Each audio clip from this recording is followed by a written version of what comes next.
Fyodor Dostoyevsky.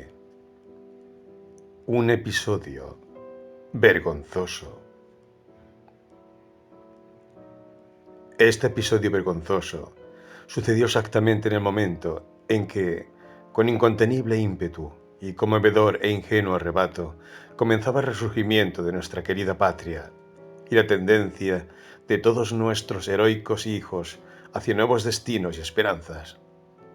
Esto sucedió durante el invierno, en una clara y gélida noche, cerca de las 12, cuando 3 distinguidos caballeros estaban sentados en una confortable e incluso lujosa habitación de una espléndida casa de 2 plantas en la zona de San Petersburgo, entregados a una seria y excelente conversación sobre un tema un tanto curioso. Esos 3 hombres vestían uniforme de general. Estaban sentados alrededor de una pequeña mesita, cada uno de ellos en su correspondiente y mullido sillón, y, mientras duraba la conversación, bebían champán silenciosa y confortablemente. La botella estaba allí mismo, sobre la mesa, en una cubitera de plata con hielo. La cuestión estriba en que el dueño, un consejero privado, Stefan Nikiforovich Nikiforov, un viejo solterón de unos 65 años, estaba celebrando su mudanza a una casa recién comprada, que por cierto también coincidía con el día de su cumpleaños, que él hasta entonces nunca había celebrado. Además, la celebración no era cualquier cosa, y tal como ya hemos mencionado, había solo 2 invitados, ambos antiguos compañeros y subordinados del señor Nikiforov, y para más exactitud, el consejero estatal en activo, Semyon Ivanovich Sipulenko, y el también consejero estatal en activo, Iván Ilich Bralinsky. Habían llegado hacia las 9 de la noche. Tomaron el té y después se pusieron a beber vino, sabiendo que justo a las 11:30 debían marcharse a su casa. El dueño de la casa había amado durante toda su vida la regularidad. Es preciso decir 2 palabras acerca de él. Había comenzado su carrera como funcionario de bajo rango, aguantando tranquilamente durante 45 años seguidos y sabiendo perfectamente hasta dónde podía llegar. No soportaba la idea de alcanzar las estrellas del cielo, aunque ya luciera 2 de ellas en su uniforme. No le agradaba en absoluto, por el motivo que fuese, dar su propia opinión. Era honesto, lo que vale decir que no se le había presentado la ocasión de hacer algo deshonesto. Estaba soltero, porque era un egoísta. No era nada tonto, pero en el momento actual no podía demostrar su inteligencia. Lo que más le disgustaba era el desorden y el entusiasmo, que los consideraba como una alteración moral, y en los últimos años de su vida se vio sumergido en una especie de vago confort y soledad sistemática. Y aunque a veces iba como invitado a casas de personas de mejor posición, ya desde su juventud no soportaba tener invitados en su casa. Y últimamente, si no hacía solitarios, se congratulaba con la compañía de su reloj de mesa, en el que escuchaba imperturbablemente, durante las tardes que pasaba dormitando en su sillón, su tic-tac debajo de la campana de cristal que estaba sobre la chimenea. Gozaba de un excelente aspecto y un rostro bien afeitado, lo que le hacía parecer que incluso tenía menos edad. Estaba bien conservado, prometía vivir muchos años y se comportaba como un verdadero caballero. Ocupaba un puesto bastante cómodo, mantenía algunas reuniones y firmaba algunos papeles. Resumiendo, se le consideraba una excelente persona. Únicamente poseía una pasión, o mejor dicho, un ferviente deseo: tener una casa propia. Y exactamente eso, una casa construida al estilo señorial y no simplemente por invertir el capital. Finalmente, su deseo se hizo realidad. Estuvo buscando y compró una casa en la zona de San Petersburgo. A decir verdad, algo lejos, pero era una residencia con jardín y además una casa distinguida. El nuevo propietario consideraba que resultaba mejor que se encontrara lejos.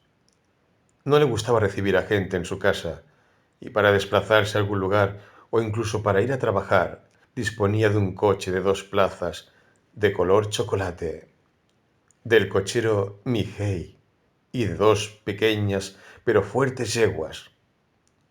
Todo ello había sido adquirido gracias a una cuidadosa economía durante 40 años, de modo que su corazón estaba resplandeciente de felicidad.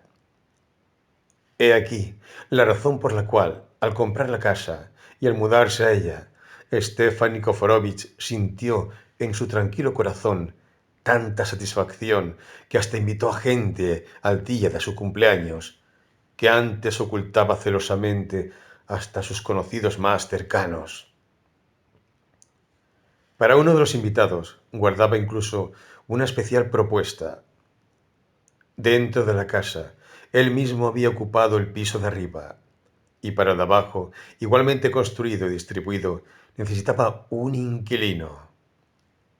Stefan Nikiforovich pensaba en Semyon Ivanovich Shipulenko, y durante aquella tarde sacó en un par de ocasiones la conversación sobre este tema. Pero Semyonovich Ivanovich se quedaba callado al respecto.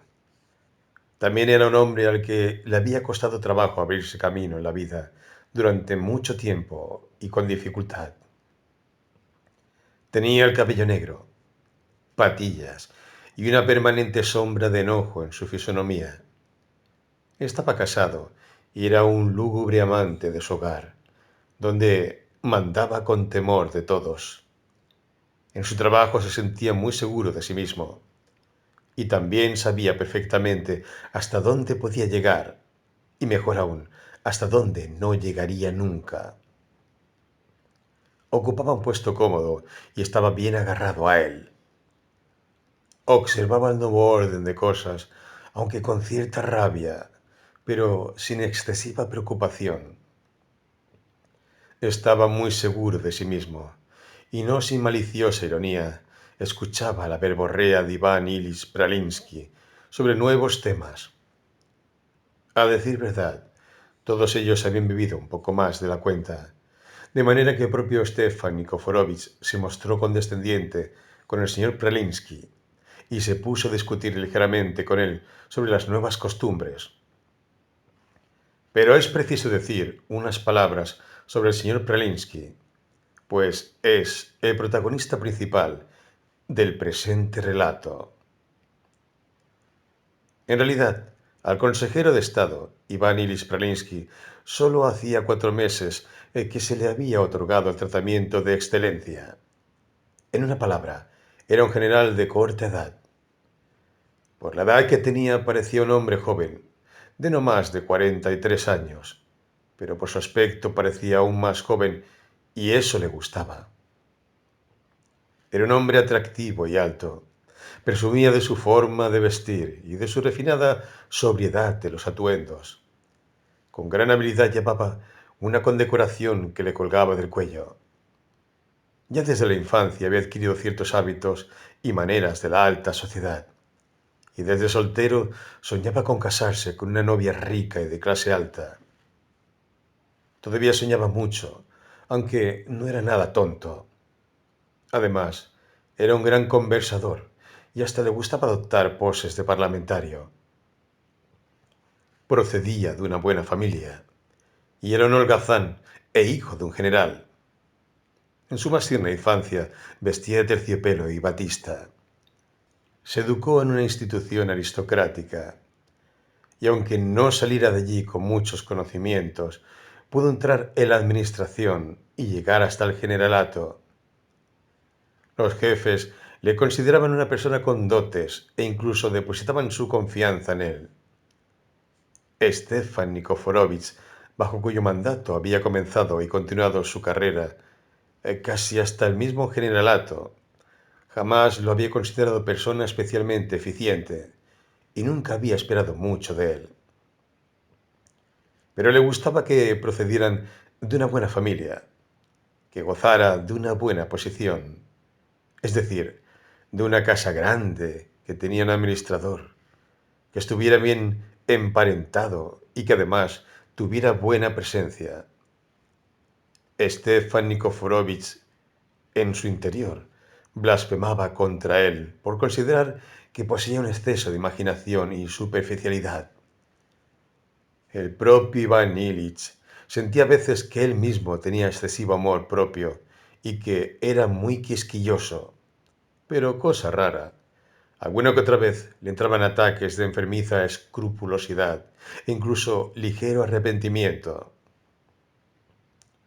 Con amargura y oculto dolor en su alma, a veces reconocía que en absoluto había llegado tan alto como él le parecía. Durante esos momentos incluso se sentía abatido, especialmente cuando se le recrudecía la dolencia de las hemorroides.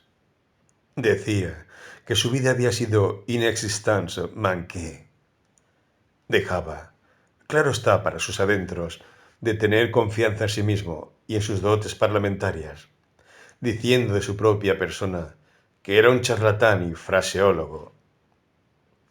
Y aunque todo ello redundaba claramente en gran honor suyo, no impedía, ni mucho menos, que pasada la media hora, de nuevo levantara la cabeza y con más terquedad y arrogancia se envalentonara y se convenciera a sí mismo de que todavía tiene tiempo para demostrar que llegaría no solo a ser un alto funcionario, sino un hombre de Estado al que todavía durante mucho tiempo recordaría Rusia. A veces incluso se imaginaba que le erigirían monumentos. De todo ello se deduce que Iván Ilich aspiraba a llegar muy alto, aunque ocultara profundamente, pero no sin cierto temor, sus indefinidos sueños y esperanzas. En una palabra, era una buena persona que incluso llevaba un poeta en su alma. Durante los últimos años, esas enfermizas ráfagas de decepción comenzaron a presentársele con más frecuencia. Se hizo especialmente irritable, aprensivo y dispuesto a tomar como una ofensa cualquier contrariedad. Pero la renovada Rusia llegó a aportarle de pronto grandes esperanzas. El generalato terminó de coronarlas, recobró el ánimo e irguió la cabeza. De pronto comenzó a hablar mucho y con elocuencia, abarcando temas más novedosos con los que se identificaba hasta rabiar con excesiva rapidez e inesperadamente. Buscaba la ocasión para intervenir, viajaba por la ciudad y en muchos lugares llegó a cobrar fama de extremado liberal, cosa que le agradaba mucho.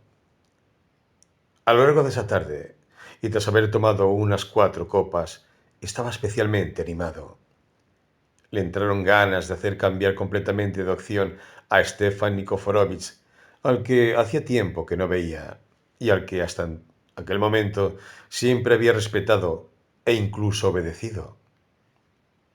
Por algún motivo lo consideró un retrógrado y le atacó con inusitado fervor. Stefan Nikiforovich apenas le contradecía y se limitaba a escuchar maliciosamente, aunque el tema en sí le interesaba. Iván Ilich se fue enardeciendo y en el calor de la disputa imaginaria fue dando algún que otro sorbo a su copa con más frecuencia de la que debiera.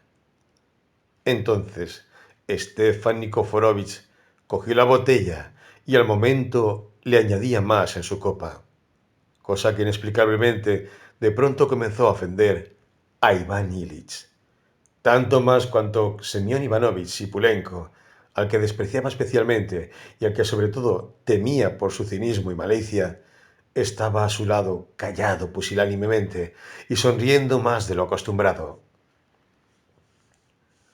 Al parecer me están tomando por un mozalbete, se le pasó por la cabeza a Iván Ilich. No, señor.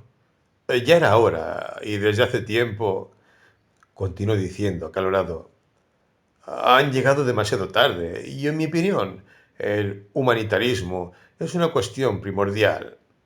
El humanitarismo con los subordinados, teniendo en cuenta que también ellos son seres humanos. El humanitarismo lo salvará todo, y todo lo pondrá de relieve. ¡Ja, ja, ja, ja, ja! Se oyó desde donde se encontraba Semyon Ivanovich. ¿Y por qué, no obstante, nos está usted riñendo de este modo? Respondió por fin Stefan Nikiforovich, sonriendo amablemente. Reconozco, Iván Ilis, que hasta ahora no consigo comprender lo que pretende explicar.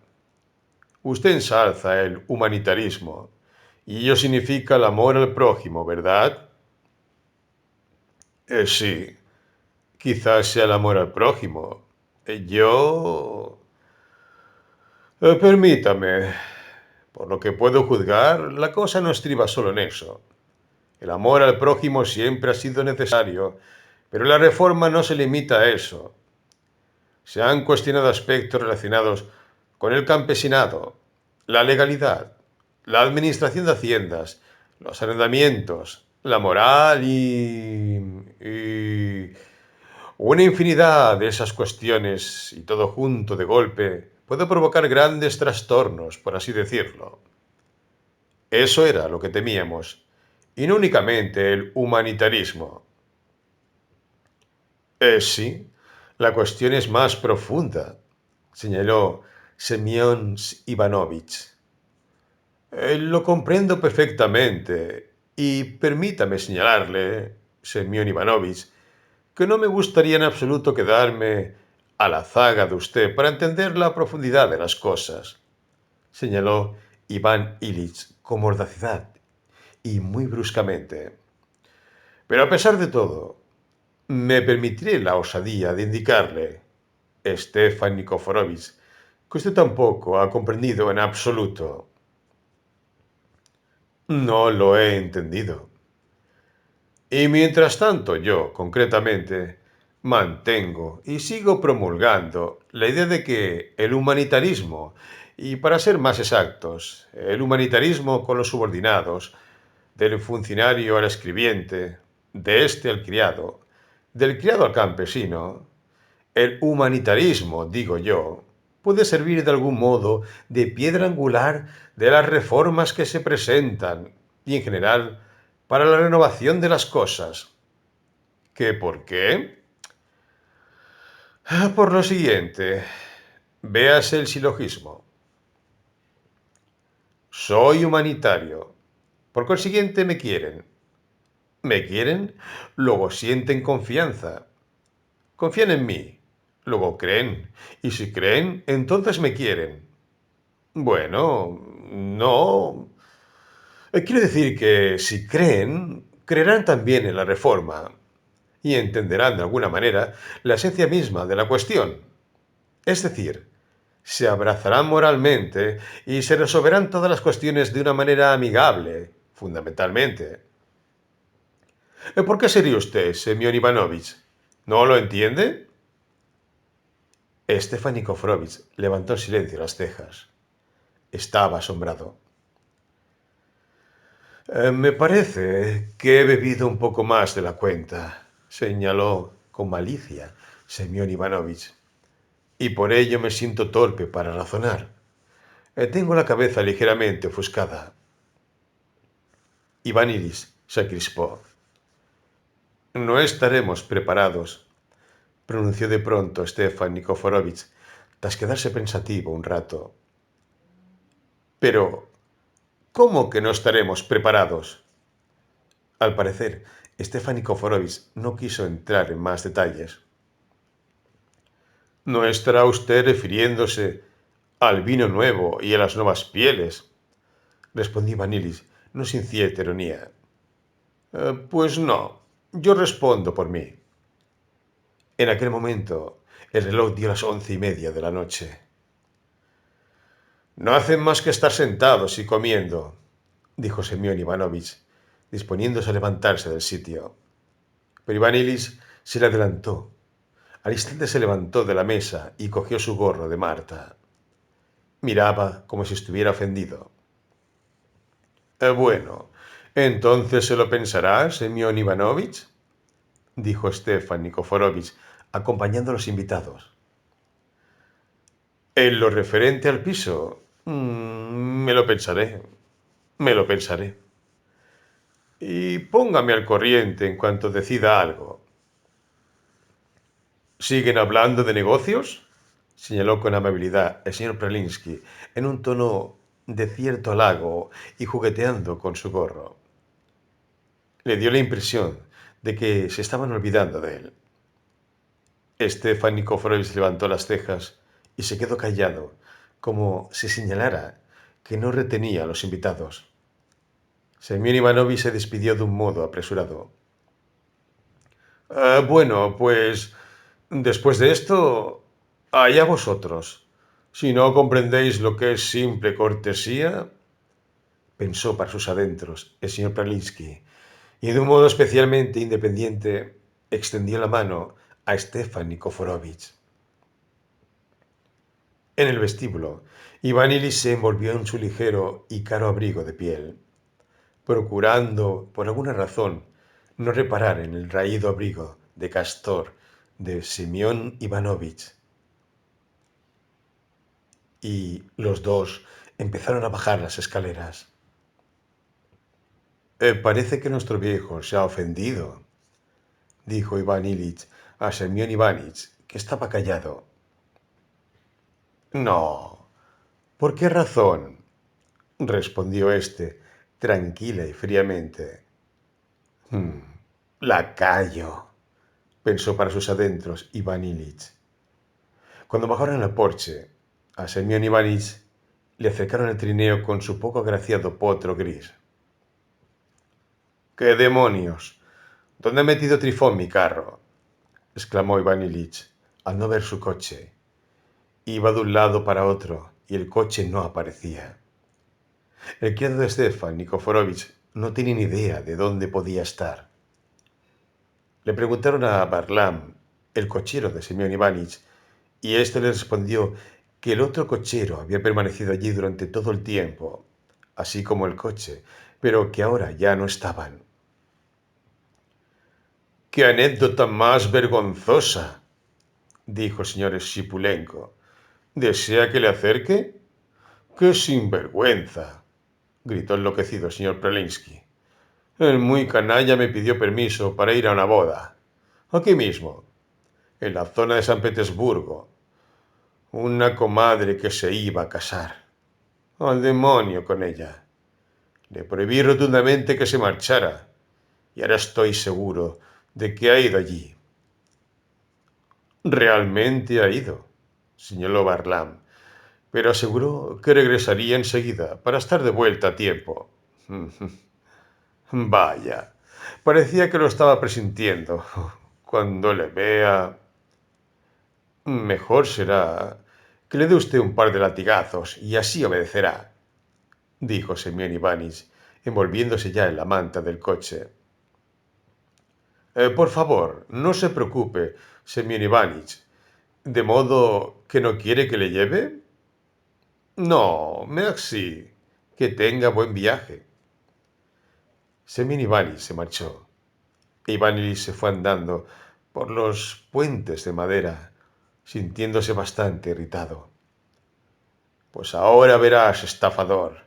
Iré a pie a propósito, para que te avergüences y te sientas mal. Cuando vuelvas y veas que el señor se ha tenido que ir andando, miserable. Iván Ilis jamás había maldecido tanto, pero en esta ocasión estaba muy alterado y por añadidura le zumbaba la cabeza. Era un hombre que no bebía, y por ello unas 5 o 6 copas se le subían enseguida a la cabeza. Hacía una noche maravillosa. Estaba helando, pero había un silencio especial y no asiento. El cielo estaba claro y se veían las estrellas.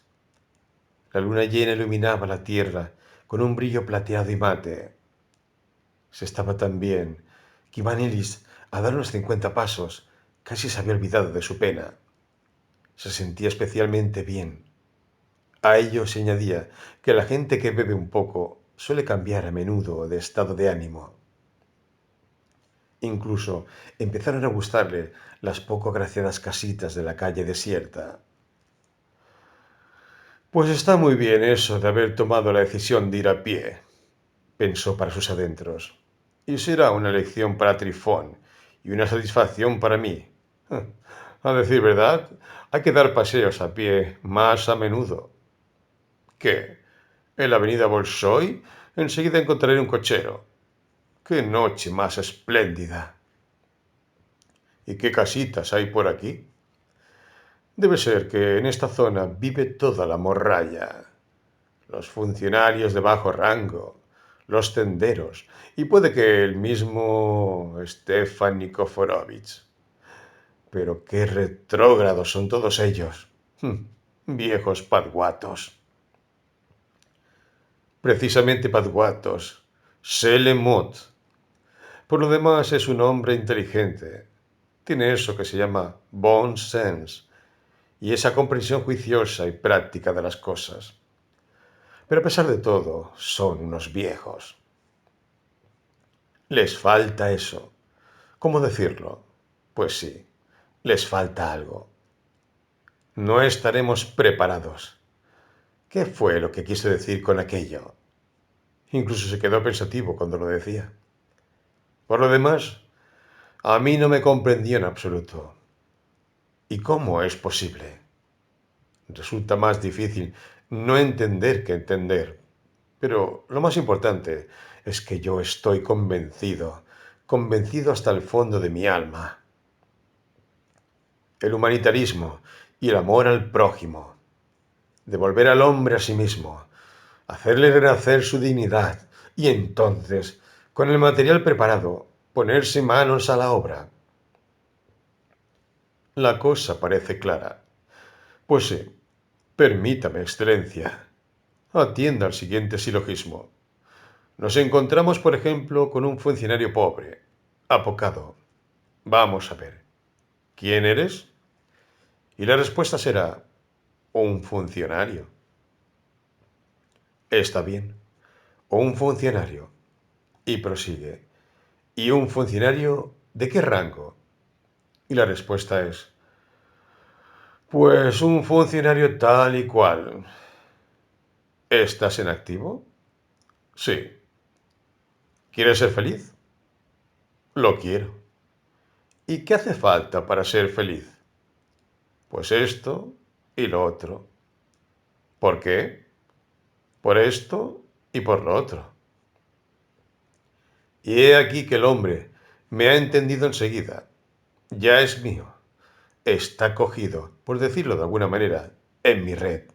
Y yo hago con él todo cuanto deseo. Es decir, para su bien. Es vergonzoso ese Semyon Ivanich. Y qué cara más desagradable tiene. Lo de darle unos latigazos, lo dijo a propósito. No, no es así. Ponle tú mismo la mano encima, porque yo no lo haré. A Trifón lo pondré en su sitio con una palabra, con un reproche, y él lo sentirá. En cuanto a lo del uso del látigo, es una cuestión que no está clara. ¿Y por qué no pasar por casa de Merans? Uf, al demonio con los malditos puentes estos, exclamó de pronto, mientras retrocedía repentinamente. Y esta es la capital, la Ilustración. ¿Puede uno romperse la pierna?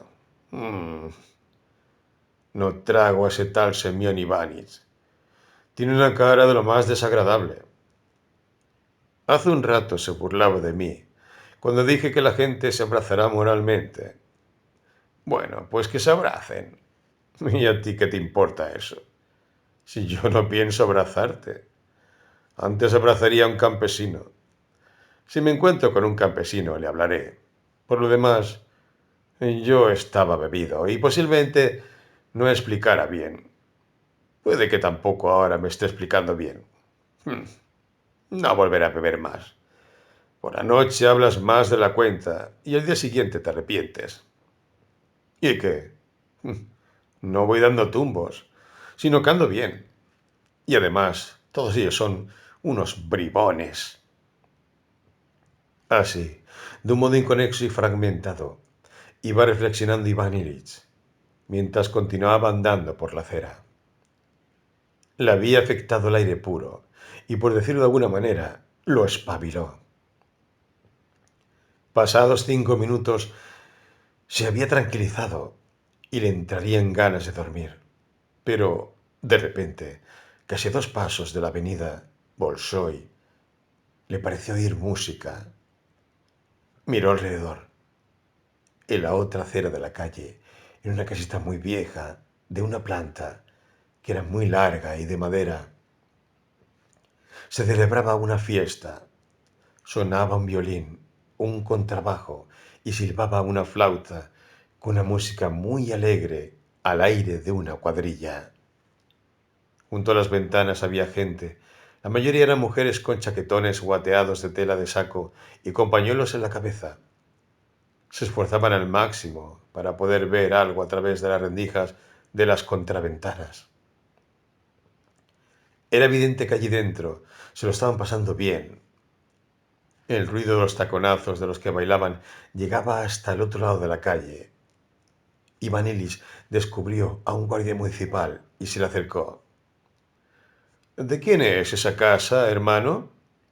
Le preguntó, entreviendo ligeramente su costoso abrigo de piel, lo justo para que el guardia pudiera ver la importante condecoración que llevaba al cuello.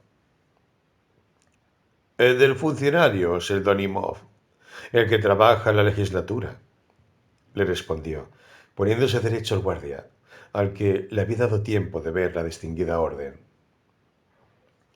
¿De Seldonimov? De Seldonimov. ¿Y qué sucede? ¿Se casa? Se casa, Su Excelencia, con la hija del consejero titular. El consejero titular Lekopotie- Leko- Lekopitayev. Lekopitayev. Lekopitayev. El consejero titular Lekopitayev, que trabajaba en el municipio. Esta casa es parte de la dote de la novia. Con que esta casa es ahora de Seldonimov y no de Lekopitayev. Sí, Su Excelencia. Antes era de Lekopitayev y ahora es de Seldonimov. Uf, te estoy preguntando, hermano, porque yo soy su jefe. Soy el general del mismo lugar en el que presta sus servicios Seldonimov. Esto es, Su Excelencia. El guardia municipal se estiró definitivamente, mientras que Iván pareció quedarse pensativo. Estaba de pie, reflexionando algo. Sí, realmente Seldonimov era de su departamento, de la misma oficina donde trabajaba él. Estaba haciendo memoria de ello.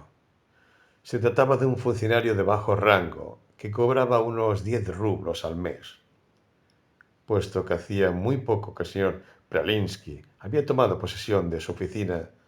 No recordaba con precisión a todos sus subordinados, pero sí se acordaba de Seldonimov y concretamente por el detalle de su apellido.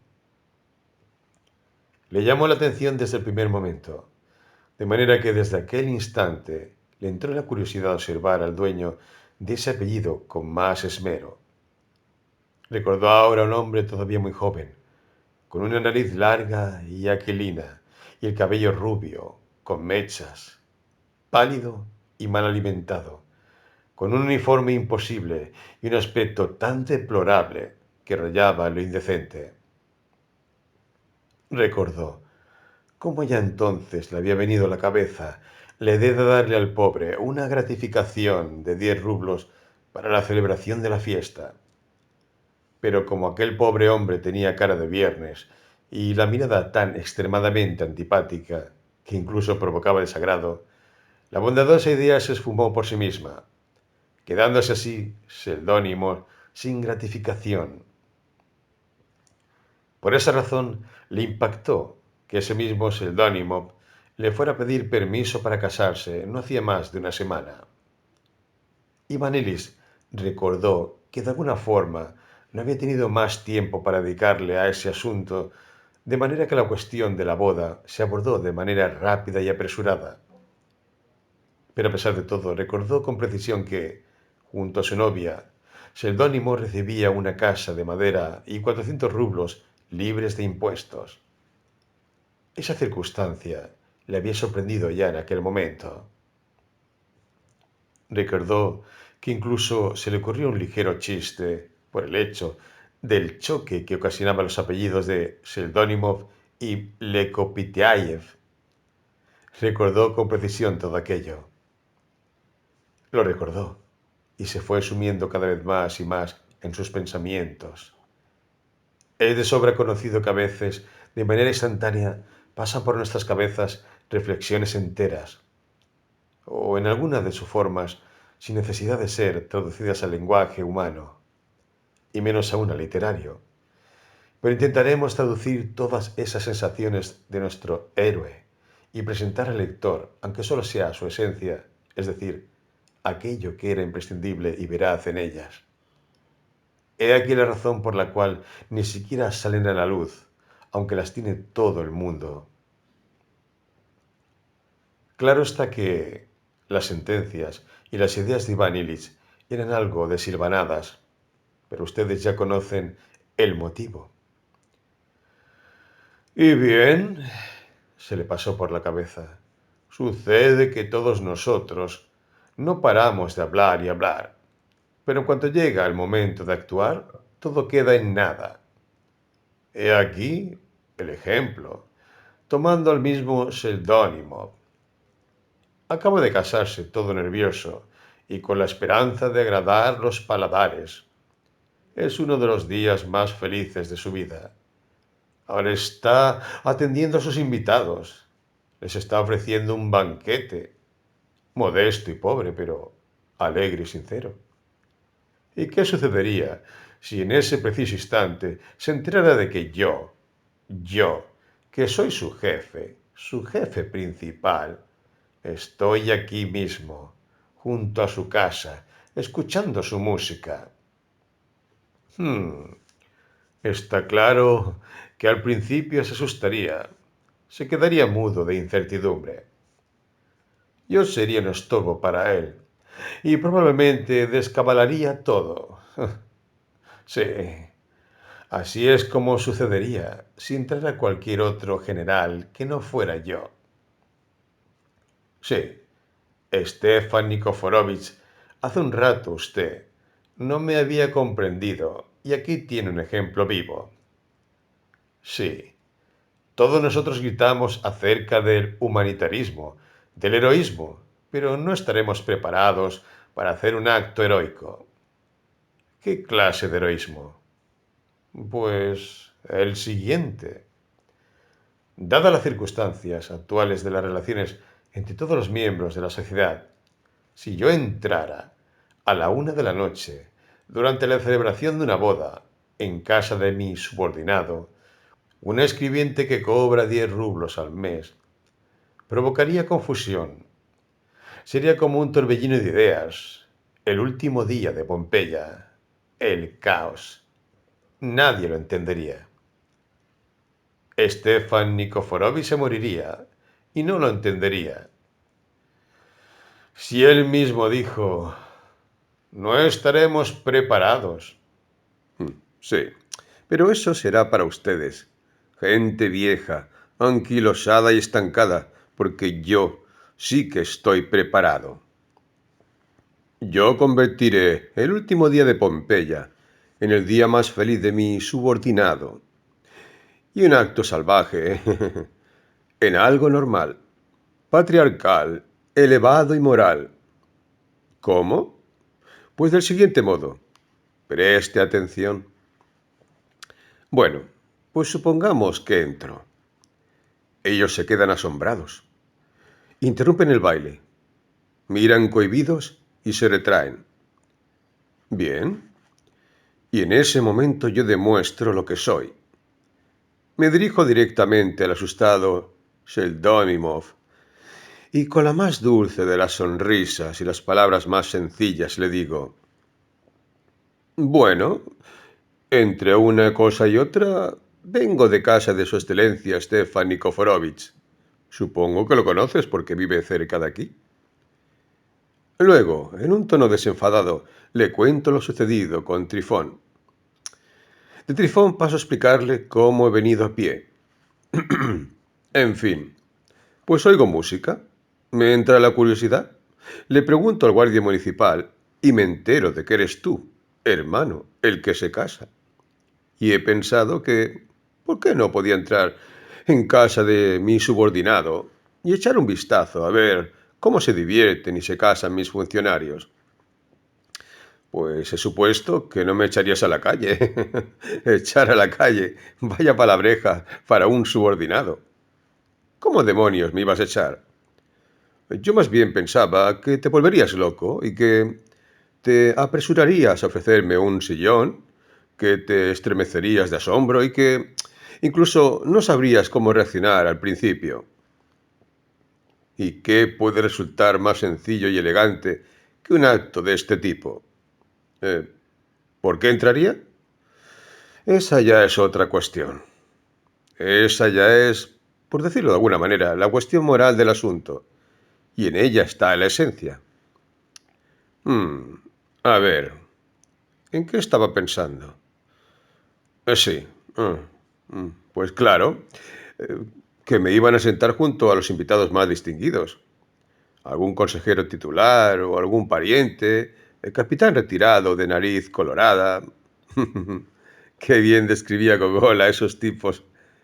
Claro está que me presentarían a la novia. La alabo y animo a los invitados. Les ruego que no se sientan incómodos, que se diviertan, que continúen bailando. Gasto bromas, me río. En una palabra, me porto amable y agradable. Yo siempre soy amable y agradable cuando me siento a gusto conmigo mismo. La cosa está en que todavía parece que estoy un poco... Es decir, no es que esté bebido, sino que... Claro está que como caballero que soy, me siento en igualdad junto a ellos y de ningún modo les exigiría ningún tipo de atención especial, pero desde el punto de vista moral, lo que es moral, hay otra cuestión. Ellos lo comprenderán y lo valorarán. Mi acto despertará en ellos el sentido de la magnanimidad. Me quedaré una media hora, incluso una hora entera, y me marcharé. Claro está, justo antes de que sirvan la cena, y ellos harán lo posible para que me quede. Se pondrán a hacer cosas al horno e insistirán encarecidamente, pero yo tan solo me tomaré una copa. Los felicitaré y les diré que no me quedaré a cenar. Les diré: tengo asuntos que resolver. Y en cuanto pronuncie la palabra asuntos, se les pondrá a todos una cara respetuosamente seria. Con ello, les recordaré, con delicadeza, que ellos y yo somos diferentes, como el cielo y la tierra. Y no es que desee llamarles la atención, pero resulta imprescindible. Incluso en sentido moral, resulta necesario, se diga lo que se diga. Por lo demás, sonreiré al instante. Incluso es probable que me eche a reír. Y al momento todos se animarán. Una vez más, le gastaré una broma a la novia. Incluso haré lo siguiente. Le echaré la indirecta de que me presentaré nuevamente transcurridos justo 9 meses. y haré de padrino. Y ella probablemente dará a luz para entonces. Si esa gente se reproduce como los conejos, bueno, y todos se echarán a reír, y la joven se sonrojará. Le daré afectuosamente un beso en la frente, e incluso la bendeciré. Y al siguiente día, en la oficina, mi acto heroico ya será conocido. Al día siguiente, de nuevo me mostraré severo, y seré exigente, incluso implacable, pero ya sabrán todos quién soy yo. Conocerán mi espíritu y mi esencia. Como jefe, es severo, pero como hombre es un ángel. Y he aquí que los he vencido. Los atrapé con un pequeño gesto que ni se les pasa a ustedes por la cabeza. Y ya son míos. Yo soy su padre y ellos mis hijos. A ver, Su Excelencia, Stefan Nikiforovich, vamos, haga usted algo así. ¿Y saben una cosa? Comprende que en Seldónimo les recordará a sus hijos cómo el mismo general ha estado celebrando, incluso tomándose una copa en su boda. Hasta sus hijos les contarán, a su vez, a los suyos, y estos a sus nietos, como una anécdota sagrada, como un alto funcionario, un estadista, pues para aquel entonces ya lo seré, les ha otorgado el honor, etc. Porque levantaré moralmente al humillado, lo devolveré a sí mismo. Pero, si él gana 10 rublos mensuales, si yo repitiera este acto unas 5 o 10 veces, más o menos, me habría ganado una fama universal. Quedaría impreso en el corazón de todos, y solo el demonio sabrá qué es lo que podría salir de esto. Quiero decir, de la popularidad. Esto, o algo parecido, era lo que pensaba Iván Ilich. Señores, ¿y qué no se dirá el hombre de sí mismo a veces, máxime, encontrándose en una situación excéntrica? Todos esos pensamientos se le pasaron por la cabeza en el transcurso de medio minuto. Y claro está, probablemente habría quedado satisfecho con esas reflexiones y, avergonzando mentalmente a Stefan Nikiforovich, se habría dirigido tranquilamente a casa y se habría echado a dormir. Y habría sido lo mejor. Pero por desgracia, también se trataba de un momento excéntrico. Como si fuera a propósito, de repente, en ese mismo instante, en su excitada imaginación, se figuró ver los rostros satisfechos de Stefan Nikiforovich y Semyon Ivanovich. «No estaremos preparados», se decía una vez más Stefan Nikiforovich, sonriendo con altanería. Replicaba Semyon Ivanovich, sonriendo de una manera de lo más desagradable. «Ahora veremos si no estaremos preparados», se dijo animadamente Iván Ilich, al que le dio incluso un golpe de calor en la cara. Bajó el puente y con paso decidido se dirigió nuevamente, atravesando la calle, hacia la casa de su subordinado, el escribiente Seldónimov. Su estrella le arrastraba. Entró de forma decidida por la portezuela abierta y con desprecio apartó con el pie a un pequeño y peludo perrillo que apenas tenía voz y que, más bien, por aprecio que por deber, le rondaba los pies con su ronco ladrido. Por un entarimado de tablas llegó hasta el porche cubierto que sobresalía hasta el patio y subió 3 viejos escalones de madera para entrar en un pequeño zaguán. Y en ese lugar, aunque en un rincón ardía un trozo de cera o algo parecido a un quinqué, ello no impidió a Iván Ilich, tal y como iba, con los chanclos, meter el pie izquierdo en un plato de gelatina que estaba colocado allí para enfriarse. Iván Ilich se agachó y, mirando con curiosidad, vio que había 2 platos más, con un aspic de pescado y 2 cacharros más que probablemente fueran un postre. El plato de gelatina que había aplastado con el pie le dejó confuso, y solo por un instante se le pasó fugazmente por la cabeza la idea de si no sería mejor marcharse enseguida de allí. Pero consideró este acto demasiado bajo. Pensó que nadie lo había visto y que no creerían que había sido él. Se limpió deprisa el chanclo para borrar toda huella. Palpó a tientas la puerta forrada de fieltro, la abrió y entró en un minúsculo vestíbulo. La mitad de este estaba literalmente abarrotada de capotes, abrigos de piel, capuchas, bufandas y chanclos. En el otro lado estaban los músicos, 2 violines, una flauta y un contrabajo. En total, unas 4 personas contratadas, claro está, en la calle.